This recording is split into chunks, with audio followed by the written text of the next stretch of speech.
അപ്പോൾ ഇന്നത്തെ ഒരു വ്ളോഗ് വീഡിയോ ആണ്. അപ്പോൾ ഈ ഒരു വ്ളോഗ് എടുത്തത് ഞാൻ ദുബായിലുള്ള സമയത്താണ് കേട്ടോ. അപ്പോൾ ദുബായിലല്ല, ഞാൻ റാസൽ ഗെയിമിലായിരുന്ന സമയത്താണ്. അപ്പോൾ ഞങ്ങൾ ദുബായ് മാളിലേക്ക് പോയിട്ട് ഞങ്ങൾ വേറൊരു സ്ഥലത്തേക്ക് പോകുന്ന വീഡിയോ ആണ് ഈ വ്ളോഗ്. അപ്പോൾ ഇപ്പോഴാണ് എനിക്ക് വീഡിയോയുടെ സമയം കിട്ടിയത്. സത്യം പറഞ്ഞാൽ ഞങ്ങൾ മാർച്ചിലാണ് പോയത്. ആൻഡ് ഇപ്പോൾ ഇത് ഒക്ടോബർ ആയിട്ട് 2024 ഒക്ടോബർ ആയിട്ടുണ്ട്. ഇപ്പോഴാണ് സത്യം പറഞ്ഞാൽ ഞാൻ ഈ വീഡിയോ ഇടുന്നത്. അപ്പോൾ എല്ലാവരും സോറി. അപ്പോൾ അടുത്ത പ്രാവശ്യം ഞാൻ പോകുന്ന സമയത്ത് ഞാൻ പെട്ടെന്ന് ഇടാം. നോക്കാം എന്ന് മാത്രമേ എനിക്ക് പറയാൻ പറ്റുള്ളൂ കേട്ടോ. ഉറപ്പൊന്നുമില്ല. അങ്ങനെ ഞങ്ങൾ റാസൽ ഗെയിമിലാണ്. അവിടെ നിന്ന് അത്യാവശ്യം ദൂരമൊക്കെ ഉണ്ട് കേട്ടോ. ദുബായ് മാളിക്ക് അത്യാവശ്യം എന്ന് വെച്ച് കഴിഞ്ഞാൽ ഒരു 140 അത്ര സമയത്ത് കിലോമീറ്റർ ഉണ്ടാവും. അങ്ങനെ ഞങ്ങൾ ദുബായ് മാളിനുള്ളിൽ കയറി. ഞാൻ സത്യം പറഞ്ഞാൽ ചെറുപ്പത്തിലൊക്കെ കുറേ പോയിട്ടുണ്ടെങ്കിലും അപ്പം നമ്മൾ ഇത്ര വലുതൊന്നുമല്ല. അതിൻ്റെ നമുക്ക് പെട്ടെന്നൊന്നും മനസ്സിലാവത്തില്ല, നമുക്ക് ഓർമ്മ ഉണ്ടാവില്ല. ഇപ്പോഴാണെങ്കിൽ നമുക്ക് അതിനെക്കുറിച്ച് കൂടുതൽ അറിയാം. നമ്മൾ കുറച്ച് വലുതായി. അപ്പം നമുക്കതിനെക്കുറിച്ച് ഒന്നും കൂടി ഒരു മെച്യൂർഡായി. നമ്മൾക്ക് അതിനെക്കുറിച്ച് ഞാൻ ഫ്ലൈറ്റിലൊക്കെ വരുന്ന സമയത്ത് എനിക്ക് ഭയങ്കര വേറൊരു എക്സ്പീരിയൻസ് ആയിരുന്നു ഗൈസ്. അപ്പോൾ നമ്മുടെ ദുബായ് മാളിൽ ഞാൻ ഏറ്റവും കൂടുതൽ എനിക്കിഷ്ടം, കാണാനൊക്കെ ഇഷ്ടം, നമ്മുടെ ദുബായ് ഏറ്റവും അട്രാക്ഷൻ ആയിട്ടുള്ളത്, നമ്മുടെ ദുബായ് ഒന്ന് എടുത്ത് പറയാൻ വേണ്ടിയിട്ട് എല്ലാവരും ഒന്ന് കാണിക്കുന്നതാണ് ഗൈസ് നമ്മുടെ ബുർജ് ഖലീഫ. ലോകത്തെ ഏറ്റവും വലിയ ബിൽഡിംഗ് ആയിട്ടുള്ള ബുർജ് ഖലീഫ. ആൻഡ് ഞാനതും കണ്ടു. ആൻഡ് ഫോട്ടോ ഒന്നും എടുക്കുന്ന സമയത്ത് അത് മൊത്തത്തിൽ നമ്മുടെ ഫോട്ടോ എടുക്കാൻ പറ്റത്തില്ല. കാരണം അത്രയും നീളം ഉണ്ടായത്. നമ്മളിങ്ങനെ പൊന്തിച്ചിട്ടൊക്കെ വേണം പിടിക്കാം. അപ്പോൾ നമ്മൾ കാണില്ല. അങ്ങനെയാണ് ആ സംഭവം.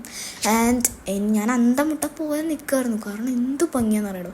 അപ്പോൾ രാത്രി അവിടെ വാട്ടർഫോൾ ഉണ്ടാവും. പിന്നെ അവിടെ ഇതൊക്കെ ആയിട്ട് വരുമ്പോൾ കുറേ പ്രോഗ്രാംസൊക്കെ ഉണ്ടാവും. അതൊന്നും നമുക്ക് കാണാൻ പറ്റില്ല. കാരണം ഞങ്ങൾ രാത്രിക്ക് മുമ്പ് ഞങ്ങൾക്ക് വീട്ടിലെത്തണം എന്നൊക്കെ ഉണ്ടായിരുന്നു. രാത്രി കഴിഞ്ഞിട്ട് ഞങ്ങളൊരു 11 മണി 3 മണിക്കാകുമ്പോഴാണ് ഞങ്ങളിവിടെ എത്തിയത്. നാട്ടിലത്തെയല്ല കേട്ടോ, അവിടുത്തെ 3 മണിയാവുന്ന സമയത്താണ് ഞങ്ങൾ എത്തിയത്. അങ്ങനെ ഞങ്ങൾ ദുബായ് ഏറ്റവും അട്രാക്ഷനായ അതൊക്കെ കണ്ടു കഴിഞ്ഞ് ഞങ്ങൾ ഉള്ളിൽ കയറി. അത് കഴിഞ്ഞ് ഞാനൊരു കോഫിയൊക്കെ കുടിച്ചിട്ടുണ്ടായിരുന്നു ഗൈസ് അതിൻ്റെ ഇടയിൽ. അതൊന്നും ഞാൻ വീഡിയോയിൽ കാണിച്ചിട്ടില്ല. കാണിക്കുകയാണെങ്കിൽ ഈ വീഡിയോ ഒന്നും തീരത്തില്ല. കാരണം ഒരു 4-5 മണിക്കൂർ ഞങ്ങൾ അതിൻ്റെ ഉള്ളിലായിരുന്നു കേട്ടോ. അങ്ങനെ ഞാൻ ട്രാപ്പ് ആവുക വരെ ചെയ്തിട്ടുണ്ടായിരുന്നു. അത് കഴിഞ്ഞ് ഞങ്ങൾ അക്വേറിയം കണ്ടു. അക്വേറിയത്തിനെ കുറിച്ച് ഞാൻ വിശദീകരിച്ച് പറയുന്നുണ്ട് ഗൈസ്. ആ വിശദീകരിച്ച് പറയണത് ഒരു 30 മിനിറ്റ് ഉള്ളതുകൊണ്ട് ഞാൻ എടുത്തില്ല കേട്ടോ. അതൊക്കെ കട്ട് ചെയ്ത് കളഞ്ഞിട്ടുണ്ടായിരുന്നു. എന്തൊക്കെയോ ഞാൻ അമ്മോട് പറയുന്നുണ്ടായിരുന്നു, അമ്മ എന്നോട് എന്തൊക്കെയോ പറയുന്നുണ്ടായിരുന്നു. സത്യം പറഞ്ഞാൽ എനിക്ക് വീഡിയോ ഒന്നും മനസ്സിലാവണില്ല. ആൻഡ് ഞാൻ എന്താ പറയണതെന്ന് എനിക്ക് ഓർമ്മയില്ല. അതൊക്കെ കഴിഞ്ഞ് ഞങ്ങൾ വീണ്ടും അക്വേറിയം കണ്ട് എന്തൊക്കെയോ പറഞ്ഞിട്ട് ഞാൻ ഓടി വരുന്നുണ്ടായിരുന്നു കേട്ടോ. അങ്ങനെ ഒരു ക്യാൻഡി ഷോപ്പിൻ്റെ ഉള്ളിലേക്ക് പോവുകയാണ് ഞങ്ങൾ. അപ്പോൾ ആ ക്യാൻഡി ഷോപ്പിൻ്റെ ഉള്ളിലേക്ക് പോവട്ടെ എന്ന് അച്ഛനോട് ചോദിക്കാൻ വേണ്ടി പോയതാണ് ഈ സംഭവം. അപ്പോൾ അതിന് വേണ്ടിയിട്ടാണ് ഞാൻ ഓടി വന്നത്. അങ്ങനെ ഞങ്ങൾ ആ ഒരു ഷോപ്പിൻ്റെ ഉള്ളിലേക്ക് പോയി. ഞാൻ ദുബായ് മാളിൽ വന്നിട്ട് ഞാൻ തോന്നുന്നു എനിക്കിപ്പോൾ ഓർമ്മയിൽ ഞാൻ നോക്കുകയാണെങ്കിൽ ഞാനിപ്പോൾ കുറേ കഴിഞ്ഞിട്ടാണ് വരുന്നത്. ആൻഡ് എനിക്ക് ഭയങ്കരമായിട്ട് ഇഷ്ടമായി. എൻ്റെ ഉള്ളിൽ കയറിയ സമയത്ത് നമ്മളൊരു ക്യാൻഡിയുടെ വേറൊരു ലോകത്തെത്തിയ പോലെയാണ് തോന്നുന്നത് ഗൈസ്. അങ്ങനെയാണ് അതിൻ്റെ ഉള്ളിൽ കാണുന്ന സമയത്ത് നമ്മൾ ഓ മൈ ഗോഡ്, ഞാൻ ഏതോ ഒരു വേറെ ലോകത്തെത്തി. നമ്മൾ ഞാൻ ഈ സ്വപ്നത്തിലൊക്കെ കണ്ടിട്ടുണ്ട്. ഈ മറ്റേ മിറാക്കിൾ വേൾഡ്, ചോക്ലേറ്റ് വേൾഡ്, അതേപോലെയായിരുന്നു. അത്യാവശ്യം അടിപൊളി സംഭവമായിരുന്നു കേട്ടോ. നല്ല എക്സ്പെൻസീവ് ആണ്. അങ്ങനെ ഞങ്ങൾ അവിടെ നിന്ന് കുറച്ച് സാധനങ്ങളൊക്കെ മേടിച്ചിട്ടുണ്ടായിരുന്നു കേട്ടോ. അത് വേറെ പറയാം. അങ്ങനെ അവിടെ പോയ സമയത്താണ് ഗൈസ് എന്ത് ക്യൂട്ടായിട്ടുള്ള ചോക്ലേറ്റ്സാണ് ഗൈസ്. അവിടെ നമ്മൾ വിചാരിക്കാത്ത രീതിയിലുള്ള ചോക്ലേറ്റ്സ് ഉണ്ട് ഗൈസ്. ഒരു ഡോളിൻ്റെ ചോക്ലേറ്റ്, ലോലിപോപ്പിൻ്റെ ചോക്ലേറ്റ്സ്, സോറി. പിന്നെ ഡ്രസ്സിൻ്റെ ഷേപ്പിലുള്ള ചോക്ലേറ്റ്സ്, മറ്റേ പുഴുവിൻ്റെ ഷേപ്പിലുള്ള ചോക്ലേറ്റ്. അങ്ങനെ അതൊക്കെ കണ്ട സമയത്ത് എനിക്ക് എന്തൊക്കെയോ മേടിക്കാൻ തോന്നി. ഞാൻ അച്ഛനടുത്ത് 100 ദിർഹംസ് വാങ്ങിയിട്ടുണ്ടായിരുന്നു. 100 ദിർഹംസ് എന്ന് വെച്ച് കഴിഞ്ഞാൽ നമ്മുടെ നാട്ടിലത്തെ ഒരു 2400 സംതിങ് ഒക്കെ വരും. കറക്റ്റായിട്ട് എനിക്കറിയത്തില്ല ഗൈസ്. അപ്പോൾ ഇവിടുത്തെ അങ്ങനെ സാധനങ്ങളൊക്കെ മേടിച്ച് ഞങ്ങൾ ബില്ലടിക്കാൻ വേണ്ടി നിൽക്കുകയാണ്. അപ്പോൾ പക്ഷെ എന്തൊക്കെയോ കാണിക്കുന്നുണ്ട്. അതിന് വേണ്ടിയിട്ട് തെറ്റിയിട്ടുണ്ട് ഗൈസ്. നമ്മുടെ അടുത്ത് ചീത്ത കേട്ടിട്ട്. അങ്ങനെ ഞങ്ങൾ ബില്ലടിച്ച് നിന്നിട്ടുണ്ടായിരുന്നു. കുറച്ച് കട്ടിയാണ് നമ്മുടെ ഇവിടുത്തെ മാളിന്നൊക്കെ നമ്മൾ ഇങ്ങനത്തെ ചോക്ലേറ്റ്സൊക്കെ മേടിക്കുമ്പോൾ അത്യാവശ്യം വില ഉണ്ടാവും. ഒരു 49 സംതിങ് ഒക്കെ വാങ്ങിയിട്ടുണ്ടായിരുന്നു കേട്ടോ. നമ്മുടെ 49 റുപ്പീസ് അല്ല, ദിർഹംസാണ്. അത് നിങ്ങൾ ആലോചിക്കണം കേട്ടോ. അങ്ങനെ അതൊക്കെ കഴിഞ്ഞ് ഞാൻ അച്ഛൻ്റെ കൂടെ ഞാനും അമ്മയും അച്ഛനും റോഷനും ഒരുമിച്ച് നിന്നു. ബാക്കിയുള്ളവരെ കാണാനില്ല. അപ്പം അച്ഛൻ ഫോണിൽ വിളിച്ചിട്ട് എല്ലാവരോടും ചോദിക്കുകയാണ് എവിടെയാണ് നിൽക്കണത് ചോദിക്കുകയാണ്. അതാണ് നിങ്ങളിപ്പോൾ കണ്ടുകൊണ്ടിരിക്കുന്നത്. അപ്പം ഞങ്ങൾ അവരെ തിരഞ്ഞ് നടന്നുകൊണ്ടിരിക്കുകയാണ്. ആൻഡ് ഇന്നത്തെ ആ ഒരു ദിവസം എനിക്ക് ഭയങ്കര ഭയങ്കര എക്സലൻ്റ് ആയിട്ടുള്ള ദിവസമായിരുന്നു. കാരണം എൻ്റെ ഒരു വലിയ ഡ്രീം എനിക്ക് സാധിച്ചെടുക്കാൻ പറ്റിയൊരു ദിവസമായിരുന്നു ഗൈസ്. ആ ഒരു ഡ്രീം എന്താണ്, ആ ഡ്രീമിന് വേണ്ടി നമ്മൾ നടന്നുകൊണ്ടിരിക്കുകയാണ് ഇപ്പോൾ. ആ ഒരു ഡ്രീം എന്താണ് ഞാൻ പറഞ്ഞുതരാം. അപ്പോൾ ഇപ്പം തന്നെ നിങ്ങൾക്ക് ഇതിൽ കാണാൻ പറ്റും കേട്ടോ ആ ഒരു ഡ്രീം എന്താ സംഭവം എന്ന്. അങ്ങനെ ഞങ്ങൾ ഏറ്റവും മുകളിൽ നിന്ന് താഴത്തേക്ക് പോയിക്കൊണ്ടിരിക്കുകയാണ്. താഴത്താണ് സംഭവം ഉള്ളത്. അപ്പോൾ എന്താണെന്ന് ചിലവർക്കെങ്കിലും മനസ്സിലായിട്ടുണ്ടാവും. കാരണം ഞാൻ ഒരു വീഡിയോ ഇട്ടിട്ടുണ്ട്, എന്തായിരുന്നു എൻ്റെ ഡ്രീം എന്നുള്ളൊരു വീഡിയോ ഞാൻ ഇട്ടിട്ടുണ്ടായിരുന്നു ഷോർട്ടിൽ. അത് നിങ്ങൾ കണ്ടിട്ടുണ്ടെങ്കിൽ ഓർമ്മയുണ്ട്, നിങ്ങൾക്ക് ആർക്കെങ്കിലും അറിയുണ്ടാവും.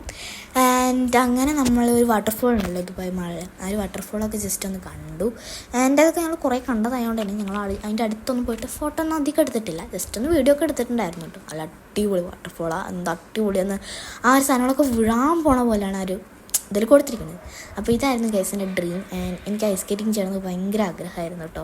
അപ്പോൾ ഇന്നാണ് ആ ഒരു ദിവസമാണ് എനിക്കത് സാധിച്ചെടുക്കാൻ പറ്റിയത്. അത് 2024 എനിക്ക് ഏറ്റവും ഇഷ്ടമുള്ളൊരു കാര്യമായിരുന്നു ഗൈസ്. അങ്ങനെ ഞങ്ങൾ ദുബായ് ഐസ് റിങ്കിലെത്തി. ഞാൻ ആദ്യമായിട്ട് ഐസ് സ്കേറ്റിംഗ് ഒന്നും കണ്ടിട്ടുണ്ടെങ്കിലും ഞാൻ യൂട്യൂബിലൊക്കെ കുറേ വീഡിയോസ് കണ്ടിട്ടുണ്ട്, ചെയ്യണമെന്നൊക്കെ ആഗ്രഹം ഉണ്ടായിരുന്നു. എൻ്റെ ആദ്യമായിട്ടാണ് ഇപ്പോൾ ചെയ്യണത്. ഇപ്പോൾ അവിടെ ഐസ് അപ്പോൾ ഇവിടെ വാട്ടർ കൊണ്ട് ജസ്റ്റ് ഒന്ന് അതൊന്നും കൂടി ഒന്ന് നമ്മളത് ജസ്റ്റ് ഒന്നും കൂടി സ്മൂത്തായിട്ട് പോകാൻ വേണ്ടിയിട്ട് ജസ്റ്റ് ഒന്ന് എന്തോ ചെയ്യണം. എനിക്ക് സത്യം പറഞ്ഞാൽ അതൊന്നും അറിയത്തില്ല.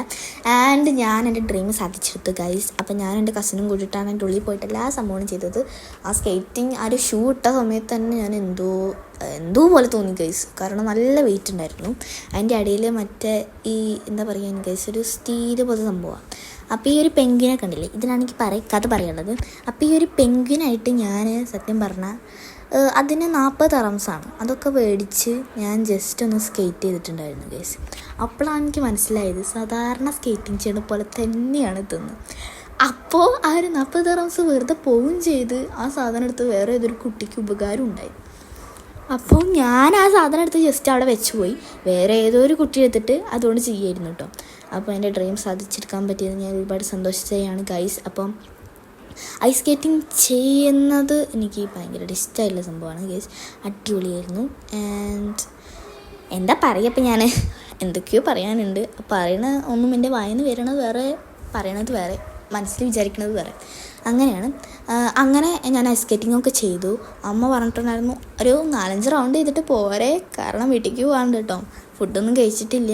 സമയം 3 മണി ഒക്കെ ആയിട്ടുണ്ടായിരുന്നു ഉച്ചയ്ക്ക് കേട്ടോ. അപ്പോൾ ഫുഡൊന്നും കഴിക്കാത്തതുകൊണ്ട് തന്നെ ഞാനൊരു 4, 3, 5, ഒരു 10, 20, 30 റൗണ്ടൊക്കെ ചെയ്ത് ഞങ്ങൾ പുറത്തിറങ്ങി. അപ്പം ഞാനിപ്പോൾ എന്തൊക്കെയോ പറയുന്നില്ലേ, അത് സത്യം പറഞ്ഞാൽ ഞാൻ എൻ്റെ എക്സ്പീരിയൻസിനെ കുറിച്ച് പറഞ്ഞുകൊണ്ടിരിക്കുകയാണ്. ഞാൻ മോളെ എന്തൊക്കെയോ പറയുന്നുണ്ടായിരുന്നു. അപ്പോൾ അമ്മ പറഞ്ഞു, അമ്മ ഞാനിനി ഒന്നും കൂടി ചെയ്യാമെന്ന് പറഞ്ഞ സമയത്ത് അമ്മ പൂതിക്കുള്ളത് ചെയ്തിട്ടുണ്ട് എന്നൊക്കെ പറഞ്ഞിട്ട് എന്തൊക്കെയോ പറയുന്നുണ്ടായിരുന്നു ഗൈസ്. എനിക്ക് പറയണതൊന്നും മനസ്സിലാവണില്ലെങ്കിൽ ഞാൻ എന്തൊക്കെയോ പറയുന്നുണ്ട്. ആൻഡ് എനിക്കൊന്നും മനസ്സിലാവില്ല. അത് കഴിഞ്ഞ് ഞങ്ങൾ ഫുഡൊക്കെ കഴിച്ചിട്ടുണ്ടായിരുന്നു. അത് കഴിഞ്ഞിട്ട് ഞങ്ങൾ റാസൽ ഗെയിമിലെത്തി. അപ്പം ഞങ്ങൾ എന്താ ഗൈസ്, ഒരു മാളുടെ പേരുണ്ട് ഗൈസ്. ആ മാളുടെ പേര് എനിക്ക് അറിയത്തില്ല, എനിക്ക് പേര് കിട്ടുന്നില്ല. അങ്ങനെ ഞാൻ എൻ്റെ ഉള്ളിൽ പോയിട്ട് നമ്മൾ ഫോറം സെൻറ്റർ പോലത്തെ കളിക്കണ സ്ഥലം ഉണ്ടല്ലോ, അവിടെ പോയിട്ട് കുറച്ച് കളിക്കാൻ തോന്നി. അങ്ങനെ ഞങ്ങൾ കളിക്കുകയാണ് ഗൈസ് കണ്ടത്. അപ്പോൾ റോഷൻ എന്തൊക്കെയോ സാധനങ്ങൾ കളിക്കുന്നുണ്ടായിരുന്നു. അങ്ങനെ ഞങ്ങൾക്ക് അവിടെ ഫ്രീ ആയിട്ട് ഗിഫ്റ്റും പോപ്പിറ്റും സാധനങ്ങളൊക്കെ കിട്ടിയിട്ടുണ്ടായിരുന്നു. അതൊക്കെ പിടിച്ച് ഞങ്ങൾ കെട്ടിപ്പിടിച്ച് നടന്നുകൊണ്ടിരിക്കുകയാണ്. ആൻഡ് ഞാൻ എപ്പോൾ വരുമ്പോഴും ഇവിടെ വരുന്ന സമയത്ത് ഒരു വലിയ സാധനമുണ്ട്, ജയൻ്റ് സാധനം. അവിടെ മുകളിൽ കറങ്ങാനാണെങ്കിൽ അതിൽ കയറണമെന്ന് എനിക്ക് ഭയങ്കര ആഗ്രഹമാണ്. എപ്പോഴും ഞാൻ കയറാറുണ്ട്. 2 പ്രാവശ്യം, എൻ്റെ 2ാമത്തെ പ്രാവശ്യമാണ് കയറാൻ പോകുന്നത്. അങ്ങനെ റോഷൻ കാർ ഓടിച്ചുകൊണ്ടിരിക്കുകയാണ്. ആൻഡ് എനിക്കതിൽ കയറണം എന്ന് ആഗ്രഹം ഉണ്ടായതുകൊണ്ട് ഞാനതിൽ കയറി. ആരും ഉണ്ടായിരുന്നില്ല, അപ്പുറത്തും ഇപ്പുറത്തൊന്നും ആരും ഉണ്ടായിരുന്നില്ല. ആൻഡ് അടിപൊളിയായിരുന്നു, നല്ല സ്പീഡിൽ കയറുന്നുണ്ടായിരുന്നു. എനിക്ക് ഭയങ്കരമായിട്ട് ഇഷ്ടമായി ഗൈസ്, നല്ല അടിപൊളി സംഭവമായിരുന്നു. അങ്ങനെ അതൊക്കെ കഴിഞ്ഞിട്ട് ഞാൻ അങ്ങനെ ഇത്രയും ഉണ്ടായിരുന്നുള്ളൂ കേട്ടോ ഒരു ദിവസം മനുഷ്യന് ഇത്രയ്ക്കല്ലേ ചെയ്യാൻ പറ്റുള്ളൂ. പിന്നെ റോഷൻ എന്തോ ഈ ഒരു സാധനത്തിലൊക്കെ കയറിയിട്ടുണ്ടായിരുന്നു കേട്ടോ. അപ്പോൾ നമ്മുടെ ഈ ഒരു വീഡിയോയിൽ ഞങ്ങൾ കുറേ സ്ഥലത്ത് പോയിട്ടുണ്ടായിരുന്നു. അതൊക്കെ കുഞ്ഞു ഷോർട്ട് വീഡിയോ ആയിട്ടാണ് ഞാൻ എടുത്തിരിക്കുന്നത്. അപ്പോൾ അങ്ങനത്തെ കുഞ്ഞു വ്ളോഗ് ഷോർട്ടായിട്ട് ഇടണം താല്പര്യമുള്ളവർ ഒന്ന് കമൻറ്റ് ചെയ്യുക. നിങ്ങൾ കമൻറ്റ് ചെയ്യുകയാണെങ്കിൽ ഞാൻ അങ്ങനത്തെ വീഡിയോസ് ഇടാം. ഷോർട്ട് വ്ളോഗായിട്ട് കുറേ വീഡിയോസ് ഉണ്ട്. വ്ളോഗ് കുഞ്ഞു ഷോർട്ട് വീഡിയോസായിട്ട് ഞാൻ വേണമെങ്കിൽ അത് ഇടാം പാർട്ടായിട്ട്. അങ്ങനെ ഞാനും എൻ്റെ കസിനും റോഷനും കൂടിയിട്ട് ഒരു ഗെയിം കളിക്കുകയാണ്. സത്യം പറഞ്ഞാൽ ഇവർക്ക് രണ്ടുപേർക്ക് ഗെയിം മനസ്സിലായി, എനിക്ക് ആ ഗെയിം മനസ്സിലായില്ല. അവസാനം ഞാൻ ഈ ഒരു സാധനത്തിലാണ് കയറിയത്. ഇതൊരു വല്ലാത്ത എക്സ്പീരിയൻസ് ആണ്. ഞാൻ ആദ്യമായിട്ട് കയറുന്നത്. ഞാൻ കഴിഞ്ഞ വർഷം വന്ന സമയത്ത് നമുക്ക് ചെയ്യാൻ പറ്റുന്നുണ്ടായിരുന്നില്ല, കാരണം അത് ഫിറ്റായിരുന്നില്ല, അതിൻ്റെ അത് കേട് വന്നിട്ടുണ്ടായിരുന്നു. അപ്പോൾ ഞാൻ ഇപ്രാവശ്യം ചെയ്തു ആൻഡ് എൻ്റെ ഡ്രീം ഞാൻ സഫലമാക്കി. സോ ഇത്രയേ ഉള്ളൂ നമ്മുടെ ഇന്നത്തെ വീഡിയോ. സോ എല്ലാവർക്കും ബൈ ബൈ.